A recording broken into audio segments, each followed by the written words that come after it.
नमस्कार दोस्तों, एक बार फिर से आप लोगों का स्वागत है हमारे YouTube चैनल पे। दोस्तों, बहुत ही लंबे अंतराल के बाद मैं यह वीडियो बना रहा हूं, जिसके लिए कि मैं क्षमा प्रार्थी हूं। हालांकि इस बीच हमारे एक यूजर्स को, हमारे एक सब्सक्राइबर्स को ये प्रॉब्लम आ रही थी कि सर, उन्होंने रिक्वेस्ट किया था कि कैनरा बैंक में 50,000 तक की राशि के ऊपर में मुझे कौन कौन सा फॉर्म भरना पड़ेगा, कैसे भरना पड़ेगा, उसके ऊपर में प्लीज वीडियो बना दीजिए। तो मैं उसके ऊपर में मैं यह वीडियो बनाया हूँ। तो चलिए अब बढ़ते हैं वीडियो में आगे की ओर।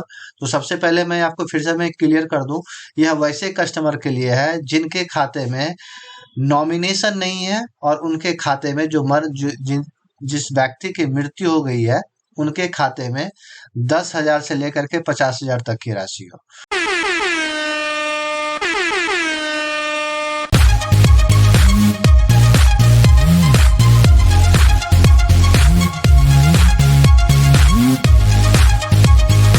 अगर आप उनके खाते में, अगर वैसे अकाउंट होल्डर जिनके खाते में 10,000 रुपये से कम हो, तो आप प्लीज आप मुझे मैसेज बॉक्स में ये कर देंगे, मैं उनके ऊपर में सेपरेट वीडियो में बना दूंगा, क्योंकि उनके लिए ज्यादा फॉर्म भरने की जरूरत नहीं होती है।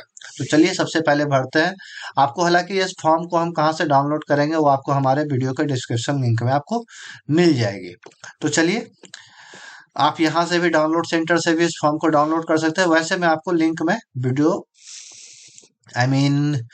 डिस्क्रिप्शन बॉक्स में आपको जरूर मिल जाएगी। तो सबसे पहले आप देखिए, यह इसका यहाँ से स्टार्ट है। एक मिनट, हाँ, यहाँ से स्टार्ट है। आप देख सकते हैं, application form for settlement of claim of disease constitution for payment of balance in accounts, article in safe deposit, locker and safe deposit. Well, इस फॉर्म को हम लोग कैसे भरते हैं सही सही, उसको बताने से पहले सबसे पहले आप इसमें यह देख लें कि आपको कौन कौन से डॉक्यूमेंट्स की जरूरत पड़ने वाली है जब आप डिजीज क्लेम के फॉर्म को सही सही भर करके जब आप बैंक में सबमिट करेंगे। तो चलिए, यहाँ पे मैंने देखिए, आपको document required for disease person, जिनकी मृत्यु हो गई है उनके लिए कौन कौन से डॉक्यूमेंट चाहिए, आप सबसे पहले यह देख ले। डेथ सर्टिफिकेट है, बैंक पासबुक है। अगर आप गांव और देहात से बिलोंग्स करते हैं, रिमोट एरिया से बिलोंग्स करते हैं, तो आप मुखिया का भी सर्टिफिकेट दे सकते हैं। मुखिया जो सो लेटर पैड पे आपको यह बना करके दे सकता है और वह वैलिड होता है दोस्तों। बैंक पासबुक, अगर डिजीज पर्सन का अगर कोई बैंक पासबुक अवेलेबल है तो वह आप दे सकते हैं, नहीं तो अगर आपको खाता नंबर पता है तो वह भी आपको मोर देन सफिशियंट होता है। हाँ, डिजीज पर्सन का आधार कार्ड आपको देना है। और वंशावली सर्टिफिकेट, वंशावली सर्टिफिकेट आप समझ लो कि जैसे आपके फादर है, आपके फादर के फादर और फादर के फादर, मतलब वो एक वंशावली आप बना करके देना पड़ता है। और यह भी अगर आप गांव देहात से बिलोंग्स करते हो तो आपको जो सो यहाँ से मिल जाएंगे, मतलब मुखिया आपको बना करके दे देगा, नहीं तो फिर आपको ब्लॉक से बनाना पड़ेगा, या फिर जो भी आपके नगर पंचायत में जो भी नियरेस्ट जो पड़ता है, आप वहां से भी बनवा सकते हो। तो ये था। और मैं एक बार फिर से मैं क्लियर कर रहा हूँ कि यह वीडियो उनके लिए है जिनके खाते में 10,000 50,000 से ज्यादा की राशि ना हो। तो सबसे पहले हम बढ़ते हैं। यह देखिए, कॉमन फॉर्म है, ये तो सभी को भरना होता है। Application form for settlement of claim of disease constitution other than nomination, अगर नॉमिनेशन है तो इस फॉर्म को नहीं भरना पड़ेगा, उसके लिए कुछ दूसरा फॉर्म होता है। तो इस बात को आप देख लीजिए, अदर देन नॉमिनेशन और joint account with survivor clause. ना तो इस वैसे डिजीज पर्सन का अकाउंट जिसमें नॉमिनेशन ना हो, ना ही वो ज्वाइंट अकाउंट हो। तो सबसे पहले यहाँ पे आपको कुछ दिखेगा, जिसमें ब्रांच में आपका डिजीज पर्सन का जो भी ब्रांच है, उस ब्रांच का नाम दे दे। एड्रेस फॉर कॉरस्पॉन्डेंस, यहाँ पे तो अमूमन जो है सो आप क्लाइमेट, मतलब किनके खाते में ये पैसा जाएगा उन्हीं का यह विवरण दे दें यहाँ पे। तो मेरे केस में मैंने डमी नाम लिया है, राजीव कुमार नाम है। आप यहाँ इसको आप रेफर कर सकते हैं। बाकी मैं फिर से रिपीट कर रहा हूँ, किनके खाते में यह पैसा जाएगा वह यहाँ पे विवरण होना चाहिए। मोबाइल नंबर यहाँ पे आप दे दें, ईमेल आईडी आप यहाँ पे दे दें, और डेट अमूमन उस वही डेट यहाँ पे फिल करें जिस डेट में आप ब्रांच विजिट कर रहे हो, अमूमन वही आप भरें। और जिससे कि आपको रिकॉर्ड रखने में भी आसानी होती है कि मैंने इतना दिन पहले बैंक में सबमिट किया था।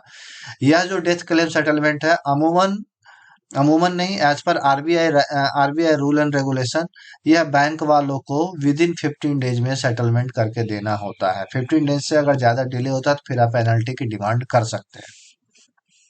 15 डेज कब काउंट होगी, जब आपने बैंक के द्वारा मांगे गए सारे डॉक्यूमेंट्स को आपने सक्सेसफुली वहां पे सबमिट कर दिया है। तो चलिए अब नीचे आते हैं claim for payment of balance, यहाँ पे जो सो डिजीज पर्सन का नाम होगा, डिजीज पर्सन, मैं बार बार डिजीज का मैं यूज कर रहा हूँ, डिजीज मतलब मरने वाले व्यक्ति का नाम, जिस डेट में उनकी मृत्यु हुई है वह यहाँ पे दे दे।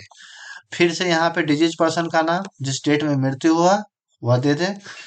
आप यहाँ पे जो विनोद मेहरा है, आप इसे कोरिलेट कर ले, इनकी मृत्यु हुई है, यह एक काल्पनिक नाम है, इसे आप अगर यह किसी से मिलता जुलता हो तो उसमें एक महज ही संयोग कह सकते हैं।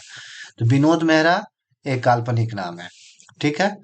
यहाँ पे नेचर ऑफ डिपॉजिट, इस केस में मैं सिर्फ सेविंग अकाउंट का एग्जांपल ले रहा हूँ। अगर मरने वाले व्यक्ति का अगर कोई एफडी भी है या कुछ और भी अकाउंट है तो आप यहाँ पे इस तरह से आप विवरण दे सकते हैं। और अंत में सबसे नीचे में आप यहाँ पे अमाउंट कितना है आप वहाँ पे लिख सकते हैं, अगर अलग अलग अकाउंट है। और अगर एक ही अकाउंट है तो सिर्फ आप इतना ही भर सकते हैं, ठीक है। सेफ डिपॉजिट लॉकर्स वगैरह कुछ नहीं, इसलिए आप एन ए कर दे। अगर सेफ डिपॉजिट होता तो उसके लिए फिर फॉर्म बहुत ज्यादा, 2-3 फॉर्म और बढ़ जाते हैं, लेकिन मैं यह मान करके चल रहा हूँ, या आप इस वीडियो को इसलिए रेफर कर ले जिसमें कि आप मान करके चल रहे हैं कि जिनकी मृत्यु हुई है उनके पास उन्होंने कोई भी सेफ डिपॉजिट लॉकर वगैरह ना छोड़ करके गया हो। अगर किन्हीं सब्सक्राइबर को लगता है कि नहीं इसके ऊपर वीडियो बननी चाहिए सेफ डिपॉजिट के ऊपर में, तो आप प्लीज आप मुझे मैसेज कर सकते हो, ठीक है। अब आगे बढ़ते हैं। यह सब जितने भी आप जो देख रहे हो कि अनफिल्ड वर्सन है, मतलब जिसे मैंने नहीं भरा आप उसे अनटच रखें, ठीक है। यह मेनली हो जाता है जब आप कोर्ट के सक्सेशन में अगर मामला डिस्प्यूटेड हो गया हो, कोर्ट में चला गया हो, भाई बहनों या परिवार के बीच में सहमति नहीं बन रही हो, तो फिर वह कोर्ट केस में वो चला जाता है, तो उस केस में लगता है, ठीक है। अब आते हैं सीधा, हम नंबर 3 को हमें फिल नहीं करना है, हम नंबर 4 में आते हैं। I we furnish below the required information, यहाँ पे जो भी डिजीज पर्सन से रिलेटेड जो भी इंफॉर्मेशन है वह मुझे यहाँ पे भरने हैं। Date and place of death, जिस डेट में उनकी मृत्यु हुई है और कहाँ पे मृत्यु हुई है वह यहाँ पे दे देना है। जो डेथ सर्टिफिकेट आप इस फॉर्म के साथ जब आप सबमिट करोगे बैंक में, तो डेथ सर्टिफिकेट का इशूअर नंबर होता है, एक यूनिक नंबर होता है जो कि आपको डेथ सर्टिफिकेट पे मिल जाएंगे। किस डेट में मृत्यु हुई है, सॉरी जिस डेट में यह डेथ सर्टिफिकेट इशूड हुआ, ये मृत्यु का डेट नहीं है, ये जिस डेट में यह डेथ सर्टिफिकेट इशूड हुआ है वह यहाँ पे होना है। अथॉरिटी जो भी है आप उनका यहाँ पे विवरण दे सकते हो, ना भी समझ में आए तो आप इसे ब्लैंक छोड़ सकते हो। चलो, मरने वाले व्यक्ति का एज कितना था, मार्टियल स्टेटस क्या था, मैरिड थे, अनमैरिड थे, विडो थे। तो मेरे केस में जो मैंने ये एग्जांपल लिया है, ये उनकी जो है सो पति पत्नी दोनों का, मतलब इनकी मृत्यु हुई उसके पहले उनकी पत्नी का मृत्यु हो चुका था। यहाँ पे डिजीज पर्सन का पूरा एड्रेस, कंप्लीट एड्रेस आपको यहाँ पे लिखना है, जिस तरह से मैंने लिखा है। आपका एड्रेस हो सकता है अलग हो तो आप वहां पे उस तरह का एड्रेस लिखें। Religion Hindu, which law of succession is applicable, इस केस में कोई भी सक्सेशन सर्टिफिकेट नहीं लगता है, इसलिए आप एन ए कर सकते हैं। नेम एंड रिलेशन, उस मरने वाले व्यक्ति से जो भी पर्सन रिलेटेड हो, याद रखिएगा सिर्फ उनके बेटे, पोते, पोतिया यही उनपे डिपेंडेंट हो सकते हैं, बहुएं डिपेंडेंट नहीं होंगे, ठीक है। जो उनसे लीगल है, मतलब जो उनसे संबंध रखता हो, तो आप यहाँ पे दे दें। जो भी आपके पास जो भी इंफॉर्मेशन है आपके केस में जितने भी डिपेंडेंट है, मेक श्योर कि इसमें कोई भी इंफॉर्मेशन गलत ना डालें, अगर आप गलत डालोगे तो फिर आपका मामला फंस सकता है, स्टक हो सकता है। चलिए, तो आपको ये समझ में आ गया होगा, ये हमारे जितने भी डिपेंडेंट है मैंने उनके ऊपर, जिन मरने वाले व्यक्ति के ऊपर में जितने भी डिपेंडेंट थे उनका मैंने यहाँ पे नाम दे दिया। एक चीज आप नोटिस करेंगे, मैं हर जगह में डू डू लिखा हुआ, डू डू का मतलब होता है कि जो एड्रेस मैंने ऊपर वर्णन किया, जो मैंने एड्रेस ऊपर लिखा है वही एड्रेस यहाँ पे भी चलेंगे, इसलिए आपको पूरी एड्रेस लिखने की जरूरत नहीं है। इस केस में थोड़ा ये अलग जगह रहते थे, इसलिए मैंने यहाँ पे जो सो यह एड्रेस मैंने अलग से लिखा है। बाकी के केस में अगर आप एक ही जगह रहते हैं, डिजीज पर्सन का जो एड्रेस यूज हो रहा है हर जगह, अगर आप सब लोग वहीं रहते हैं, आप वो एड्रेस रेफर कर सकते हैं। चलिए, यहाँ पे कोई भी माइनर नहीं है, इसलिए माइनर का फॉर्म नहीं भरा गया है। हाँ, नंबर 5 कहता है फिर से यहाँ पे, यह जो आपके फैमिली को जो जानते हैं, जो आपका ब्लड रिलेशन में ना हो, मेक श्योर कि वो ऐसा ना हो कि आपके घर वाले हो। ये हमेशा वैसे लोग भरेंगे, यहाँ पे उनका नाम होगा जो आपको जानते हो और आपके साथ कोई संबंध ना हो। तो इस केस में मैंने इनका नाम दिया है और कितने समय से जानते हैं, फॉर द पास्ट 15 ईयर्स।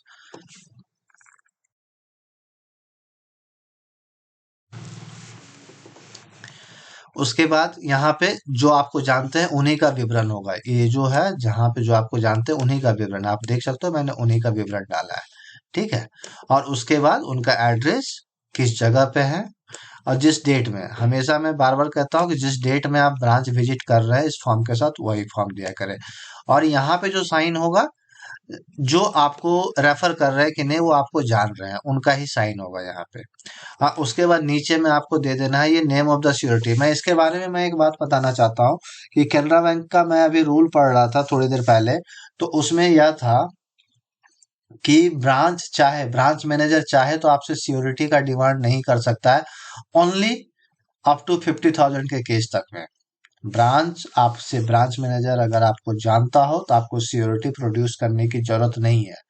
इससे ना सिर्फ आपको सिक्योरिटी से ढूंढने से आप बच जाओगे, साथ ही साथ आपको जो स्टैम्प पेपर जो लगता है अलग अलग स्टेट के अनुसार से अलग अलग रेट जो लगता है वह भी आपको बच जाएंगे। तो अगर आपसे ब्रांच मैनेजर कन्विंस हैं, अगर आपको जानते हैं, तो हो सकता है आपको इस चीज की जरूरत ना पड़े या आपके पैसे भी बचाते हैं। ठीक है। और आपका मामला जो सेटलमेंट है वो बहुत जल्दी भी हो जाता है, लेकिन यह टोटली ब्रांच मैनेजर के ऊपर में है। मैं यह मान करके चल रहा हूँ कि ब्रांच मैनेजर आपसे कन्विंस नहीं है और यह सब डॉक्यूमेंट्स आपको भरने पड़ रहे हैं, इसलिए यहाँ पे name of the surety, surety के ऊपर में भी बहुत सारे हमारे जो सब्सक्राइबर है उनको डाउट है। मैं उसके ऊपर मैं एक सेपरेट वीडियो बना दूंगा, आप श्योरिटी को वो दिखा सकते हो। ठीक है। श्योरिटी इतना आप जान लीजिए, जो उनकी नेटवर्थ होनी चाहिए, जितना रुपया आप क्लेम कर रहे हैं उससे ज्यादा होना चाहिए, उसके बराबर होना चाहिए, बट उससे कम नहीं होना चाहिए। आपको दो श्योरिटी लगते हैं। ठीक है। तो यहाँ पे दो श्योरिटी का जो भी नाम है आप यहाँ पे दे दे, इनके लिए एक अलग सेपरेट फॉर्म होता है, वो उस फॉर्म के बारे में भी हम लोग बात करेंगे। एंड सेवेंथ नंबर है, यह जो यहाँ पे जो नाम होगा, ये जो यहाँ पे जो नाम होगा, ये जो डिजीज पर्सन, मतलब आप लोग सर्वसम्मति से जो निर्णय लिए हैं कि यह पैसा किसके अकाउंट में जाना है, उनका विवरण यहाँ पे होगा और उन्हीं का यहाँ पे साइन होगा, उन्हीं का यहाँ पे साइन होगा। ठीक है। उसके बाद यहाँ पे डेट दे दें और बाकी सारी चीजें, डेट दे दें, प्लेस दे दें। और यह फिर उसके बाद जो नीचे आ जाता है, देखिए ऑफिस यूज के लिए मैं अभी कह रहा था ना कि 50,000 तक आपको किसी भी की जरूरत नहीं होती है। तो अगर आपको ब्रांच मैनेजर रिक्वेस्ट करेंगे तो फिर आपको आई मीन अगर आपको वो चाहे तो आपको सिक्योरिटी को वेव कर सकते हैं। वेव मतलब होता है माफ कर सकते हैं, सिक्योरिटी नहीं भी लग सकता है आपको, लेकिन ये टोटली उनके ऊपर में है। तो इसलिए आप पहले पूछ लें, अगर वो बोलते हैं कि नहीं आपको सिक्योरिटी देने की जरूरत नहीं है तो आप इस चीज को भरने से बच सकते हैं। अब चलते हैं आगे। एक अब आता है annexure A letter of disclaimer. ठीक है। एनेक्सर ए यह आपको भरना पड़ रहा है, ये आपको भरना पड़, इसमें सिर्फ अगर आपको ब्रांच मैनेजर मान जाते हैं तो फिर आपको सिक्योरिटी का फॉर्म नहीं भरना पड़ेगा, बाकी ये होता है लेटर ऑफ डिस्क्लेमर। चलिए देखते हैं इसको कैसे भरते हैं। यहाँ पे दे दे ब्रांच मैनेजर और to the branch manager Canara Bank Pahargarh branch, आपका जो भी ब्रांच हो वह यहाँ पे दे दे। यहाँ पे डिजीज पर्सन का अकाउंट नंबर देना है in the name of Shrimati Vinod, जो भी है विनोद मेहता। बैलेंस उनके अकाउंट में कितना है, 45,649 रुपीज ओनली। ठीक है। यहाँ पे यह जो है फिर से आपको जो है सो मरने वाले व्यक्ति का नाम देना है, यहाँ पे भी मरने वाले व्यक्ति का नाम देना है। उसके बाद name of the disease account holder, किसके खाता में पैसा जाना है, तो इस खाते में पैसा जाना है, इस व्यक्ति के खाते में पैसा जाना है, तो इसलिए सिर्फ इनका नाम होगा यहाँ पे। एंड उसके नीचे कि उसी के खाता में पैसा जाना है, इसकी सहमति किसने दी है, मतलब जो लीगल हेयर्स, जितने भी लीगल हेयर्स होंगे। मैं आपको एक चीज मैं बता देता हूं, अगर 6 या उससे ज्यादा है तो आप अलग से एक पेज आप उसमें संलग्न कर सकते हो, अलग से एक पेज पे आप लिख दो, ये संलग्न कर दो। आपको साथ इसके साथ में आपको एक एप्लीकेशन भी लिखना पड़ेगा कि हम लोग सर्वसम्मति से निर्णय लिए हैं कि ये पैसा फलाना व्यक्ति के अकाउंट में जाना चाहिए। तो यहाँ पे उन्हीं के नाम दें। देखिए हु रिलिंक्विशर देयर राइट्स, मतलब रिलिंक्विश मतलब क्या हो जाता है कि नहीं भाई हमें मतलब नहीं है, उन्हीं के खाता में पैसा जाना चाहिए, यह मैं सहमति देता हूँ, देती हूँ। ठीक है। तो यहाँ पे उनका नाम हो गया। उसके बाद यह जो है नोटरी पब्लिक मजिस्ट्रेट, ये आपको स्टाम्प पेपर पे आपको ये वर्णन करना पड़ेगा, इसमें तो लग जाएंगे। ठीक है। ये आपको स्टाम्प पेपर पे होगा। बाकी अब आते हैं एफिडेविट। एफिडेविट होता है हमारा एनेक्सर बी, तो एनेक्सर बी हमारा यहाँ पे है, एनेक्सर बी देख लो। यह 2 कॉपी रिक्वायर्ड होता है, फील्ड बाय इच श्योरिटी और विटनेस। ठीक है, 2 श्योरिटी इसमें आपको लगेंगे और ये दोनों के लिए यह अलग अलग भरा जाएगा। ठीक है, तो देखते हैं इसको कैसे भरते हैं। इसमें जो श्योरिटी का नाम होगा वह यहाँ पे होगा, उनका जो रेसिडेंट का एड्रेस है वह होगा, मरने वाले व्यक्ति का नाम यहाँ पे होगा। ठीक है, मरने वाले व्यक्ति का नाम, किस डेट में मृत्यु हुई है, कहाँ पे मृत्यु हुई है, एंड वह आपको कितने, मतलब जो श्योरिटी है वो आपको कितने समय से जान रहे हैं, एंड यहाँ पे जो भी आपके लीगल हेयर्स है वह उनका सारा का सारा यहाँ पे विवरण होगा। इसे आप अच्छे से देख लें, इस तरह से आप इसे भर सकते हैं, वीडियो को पॉज कर लें हो सके तो। उसके बाद यहाँ पे आते हैं, फोर्थ नंबर पूछते हैं, फिफ्थ नंबर में फिर से यहाँ पे कहाँ पे पैसा जाना है, यह सारे विवरण आप इसे एक बार आराम से इसे वीडियो पॉज करके आप देख सकते हैं। वीडियो लंबी ना हो जाए इसलिए मैं तेज तेज बोलने की मैं कोशिश कर रहा हूँ।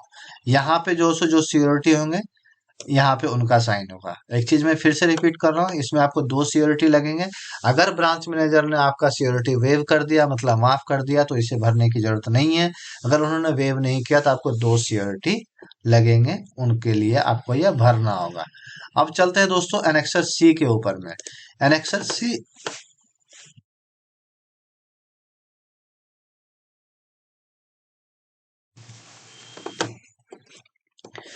एनेक्सर सी हो गया लेटर ऑफ इंडेमनिटी। यह भी आपको स्टैम्प के ऊपर में प्रिंट करवाना होगा, या फिर अगर आप प्रिंट नहीं करवाते हो तो आपको इसके साथ, अगर आपका एज पर स्टेट जो भी जितना वहां पे जितने भी रुपए का स्टैम्प वैलिड होता है उसके साथ आपको लगाना पड़ेगा। अगर आप प्रिंट नहीं करवाते हो तो इसे ब्लैंक पेपर पे प्रिंट करवा करके स्टैम्प उसके साथ में अटैच कर देना आप। तो एनेक्सर सी हमारा होता है इंडेमनिटी बॉन्ड के लिए। इंडेमनिटी देखिए क्या कहता है, in consideration of your paying agreeing to pay us, मतलब जितने उस अकाउंट में पैसा है, insert here the name of claimants. मैं फिर से कह रहा हूँ, क्लाइमेट वो होते हैं जिनके खाते में पैसे जाने हैं। यहाँ पे वो दे करके, यहाँ पे अमाउंट पूरा भर करके, सही सही भर करके, मरने वाले व्यक्ति का नाम यहाँ पे लिख करके, insert here the name of the surety. जो आपने जो 2 श्योरिटी जो आप प्रोड्यूस कर रहे हो, आपको यहाँ पे वो श्योरिटी आपको यहाँ पे लिख देने हैं। उसके बाद यहाँ पे साइन करके, यहाँ पे सारे का साइन होगा। देखो ये क्लाइमेंट है, यह जो जितने भी उनके ऊपर डिपेंडेंट है उनका साइन होगा। आप यहाँ पे अगर बहुत ज्यादा डिपेंडेंट है, 8 है 10 है, तो आप सारे का साइन यहाँ पे आराम से कर सकते हो, उसके लिए कोई प्रॉब्लम नहीं है। आप यहाँ यहाँ ऐसे ऐसे साइन कर सकते हो। एंड जो है सो यहाँ पे here is the climate of the day, और यहाँ पे जो देना है दोनों श्योरिटी का नाम देना है। ठीक है, श्योरिटी का, सॉरी सिग्नेचर, नाम नहीं सिग्नेचर। इसके बाद हम बढ़ते हैं एनेक्सर डी की ओर। एनेक्सर डी हमारा क्या कहता है वो देख लीजिए। यह देखिए, यह बैंक वाले भरेंगे, लेकिन आपको इतना डिटेल्स तो भरना पड़ेगा। इस डिटेल्स के अनुसार से बैंक के ऑफिसर जो भी जाएंगे विजिट के लिए, अगर उनकी मर्जी हुई तो वो जाएंगे, अगर उनकी मर्जी नहीं हुई तो नहीं जाएंगे, लेकिन आपको ये भर करके देना पड़ेगा। ये होता है रिपोर्ट श्योरिटी। श्योरिटी ने जो विवरण दिया है, श्योरिटी का नेटवर्क कैसा है नहीं है, वह सारे चीज का यहाँ पे विवरण होता है। तो इसको भी देख लेते हैं। ये सारे का सारे फॉर्म दोस्तों आपको वहां पे, आपको डिस्क्रिप्शन लिंक में, डिस्क्रिप्शन बॉक्स में आपको यहाँ पे दे दिए जाएंगे। नेम यहाँ पे डाल देना है, जो भी 2 श्योरिटी का नाम है, यह भी आपका 2 भरा जाएगा। मेक श्योर इसकी 2 कॉपी, देखिए मैंने यहाँ पे लिखा और 2 copy, and to be filled by each surety. ठीक है, यहाँ पे एड्रेस, एकेडमिक क्वालिफिकेशन, एज, क्या करते हैं, हाउस वाइफ है या क्या है, जो भी है।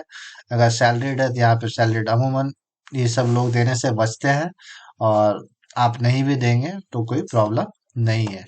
ईयरली इनकम जितना भी है, नंबर ऑफ डिपेंडेंट्स, ठीक है, जो इनकम हो, जो कि आप बता सके, जो कि आप शो कर सके, वही आप यहाँ पे दें।